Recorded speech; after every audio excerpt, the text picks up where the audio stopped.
It happened during the last week of September, right at that strange, tense stretch when companies start whispering about bonuses, layoffs, and promotions, but no one really knows what's coming.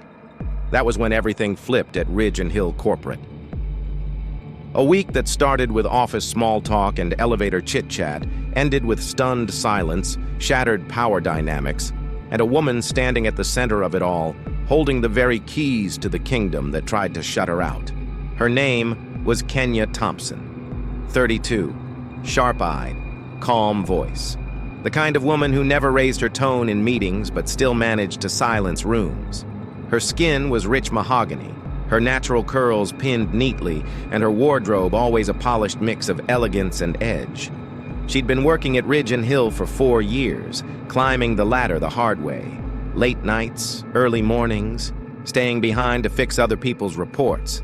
The woman every exec called when things went sideways, but somehow never the one they called when it was time for a raise or title. But Kenya wasn't just talented, she was surgical, intentional.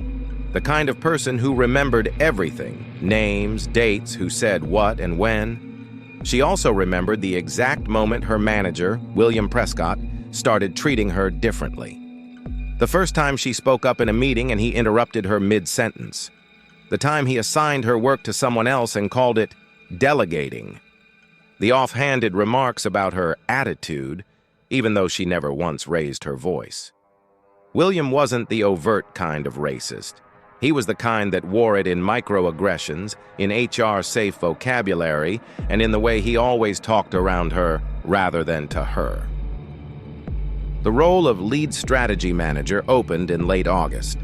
It was a big deal. Kenya had already led 2 successful system-wide integrations, including the complex algorithm that saved the company $3.2 million in shipping and logistics. She was the obvious choice. Even her co-workers said it aloud. If it's not you, I don't know who it could be. Kenya smiled, nodded, stayed focused. But she knew better than to celebrate early. Then came the meeting.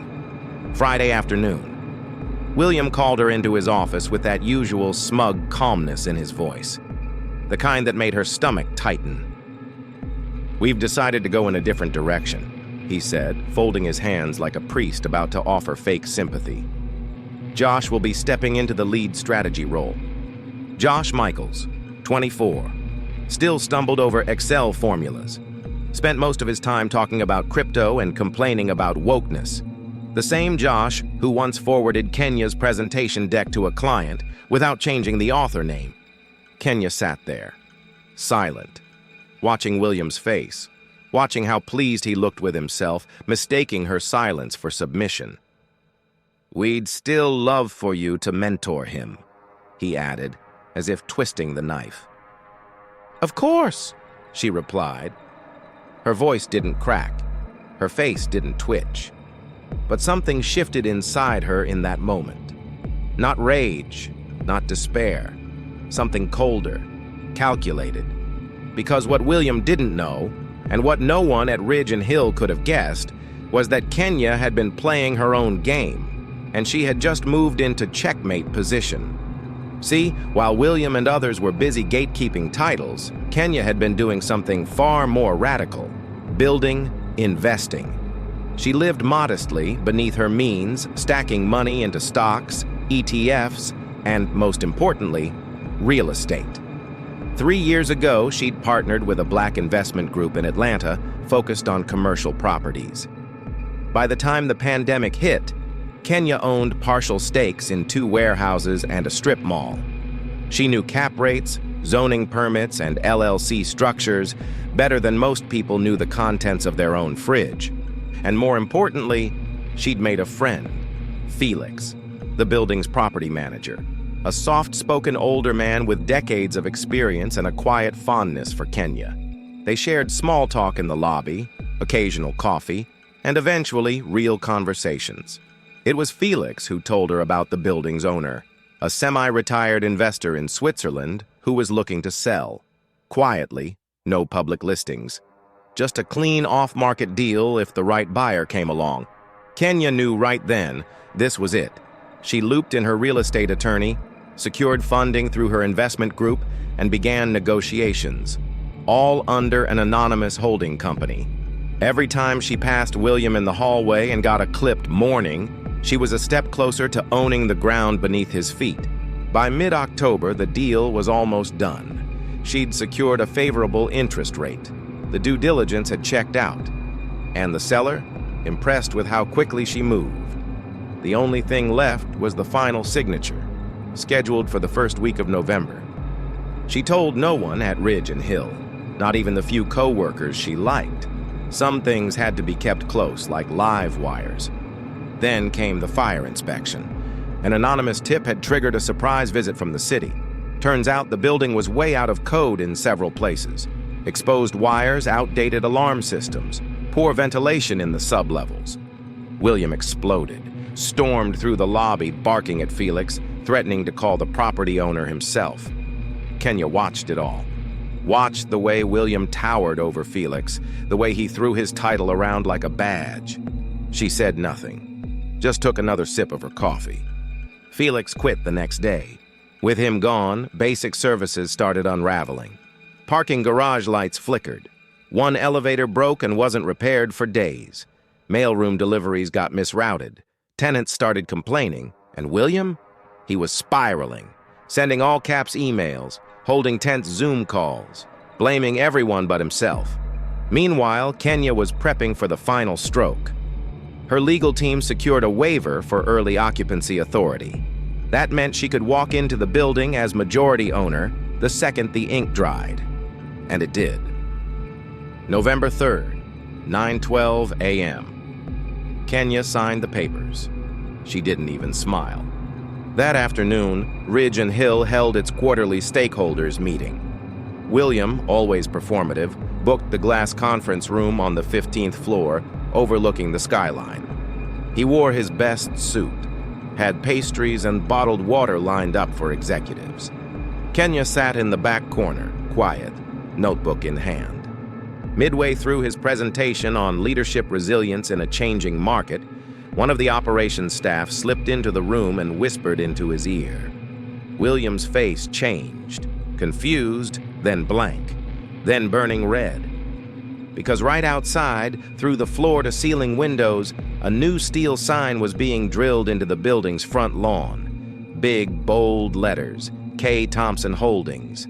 Gasps, whispered voices, phones raised. The room went dead silent. William stammered. There must be some mistake." Kenya stood up, slowly, picked up her notebook, walked to the glass doors. "Excuse me, William," she said, calm as ever. "You're 5 minutes over your allotted time. This room is now reserved for the building owner's private meeting." She walked out, left him standing there with his mouth open. The fallout was instant. HR was flooded with emails. Other tenants began requesting immediate lease reviews. Kenya's new position? Building owner, CEO of K. Thompson Holdings, and the sole decider of who stayed, who paid more, and who had to leave. William's department lease? Up for renewal in March. He sent 3 emails that night requesting a professional sit-down. She didn't reply. But something else happened. At 2:37 a.m., building security footage picked up movement in the Ridge and Hill offices. A figure, alone, walking through the dark hallways, straight into the executive suite, then into the data center. No alarm was triggered, no items were missing. But one thing stood out. A file was accessed from the server, one labeled Equity Compliance 2021. And by morning, William Prescott was gone. No resignation, no forwarding email, just silence. But Kenya? She was just getting started. The office was too quiet. Not the kind of quiet you get after hours or on a Friday afternoon, but the kind that hums with tension. The kind that makes every footstep feel like it's echoing. That Monday, after William Prescott vanished without a word, Ridge and Hill felt like it was holding its breath. People walked around whispering in the hallways, avoiding Kenya's eyes, pretending they knew what was going on. But no one did. Not really. because nothing about what was happening followed the usual corporate script. No HR memo, no security alert, no polite farewell emails signed "warm regards," just silence. And Kenya. She sat in the same glass corner office that once belonged to William, but she didn't rearrange a single thing. Same desk, same chair, even the framed motivational poster he kept about persistence was left hanging. It was all part of the message. Kenya didn't want to erase him. She wanted his legacy to haunt him. Every day that passed was a reminder that she didn't just replace him, she outplayed him, outpaced him, and dismantled him from the ground up. Security had flagged the strange 2:37 a.m. incident. A lone figure, hooded, anonymous, accessing a confidential file and slipping away into the dark. No damage, no theft, just one file opened. Equity Compliance 2021. A document Kenya had already reviewed herself. It listed William's involvement in blocking multiple minority promotion tracks under the guise of cultural compatibility. There were emails, annotations, even backdated assessments that downgraded black and brown employees to justify their exclusion. Names were redacted in the copy she had, but she'd always known. Still, she waited. She wanted him to know she knew. And now, he was gone, like a rat fleeing a burning building. But his absence only opened more questions. And when Kenya received a hand-delivered envelope with no return address 3 days later, things turned from unsettling to dangerous. Inside was a flash drive, just one. No note, no instructions. Kenya didn't plug it into her laptop. She wasn't foolish. Instead, she brought it to Isaiah, her tech consultant and one of the best white-hat hackers in Atlanta.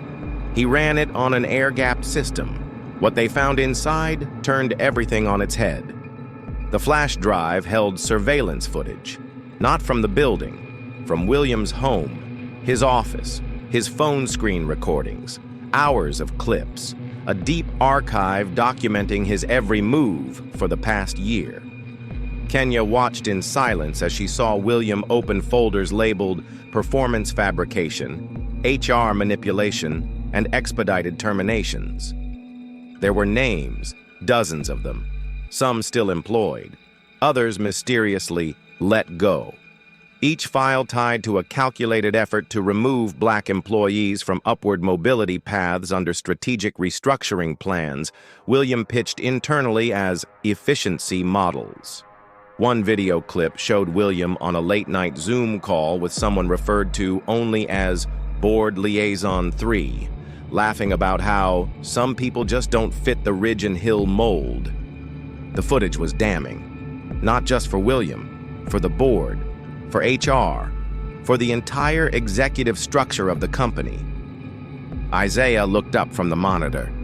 This wasn't recorded by him. Someone was watching him. Kenya sat back, the weight of it all settling in. Someone had been tracking William's every step. Someone who wanted her to have this. Someone who had stayed hidden until now. The flash drive hadn't just exposed William. It had dropped a lit match on a room full of dry kindling. But who lit it? And why give it to her now? That night, as Kenya sat in her penthouse condo overlooking Midtown, her phone buzzed with a restricted number. She answered. A deep voice spoke on the line. Calm, controlled, male. Now you know what they buried, but you still don't know why. Finish what you started, Ms. Thompson. Click. She stared at the phone. No call history, no trace. But that voice didn't sound like a threat. It sounded like a command. And something inside her responded to it. The next morning, Kenya arrived early. She called an emergency tenant meeting. Every business renting office space in the building was summoned. No agenda, just one clear message. Mandatory attendance. When they gathered in the main conference hall, the room buzzed with curiosity. Executives, lawyers, consultants, they all looked up as Kenya entered and stood at the front. No PowerPoint, no podium, just her.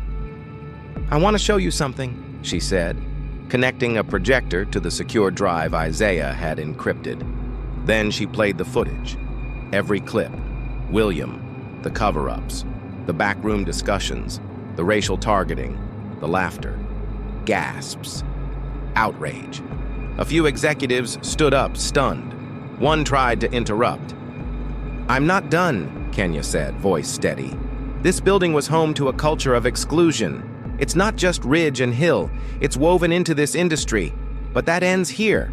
Starting today, every leaseholder in this building will undergo a full equity audit. If you're not aligned with the new standard, you won't be here by Q2. Someone scoffed. "You can't just evict companies because you don't like how they hire." Kenya didn't flinch. "I can. I own the building."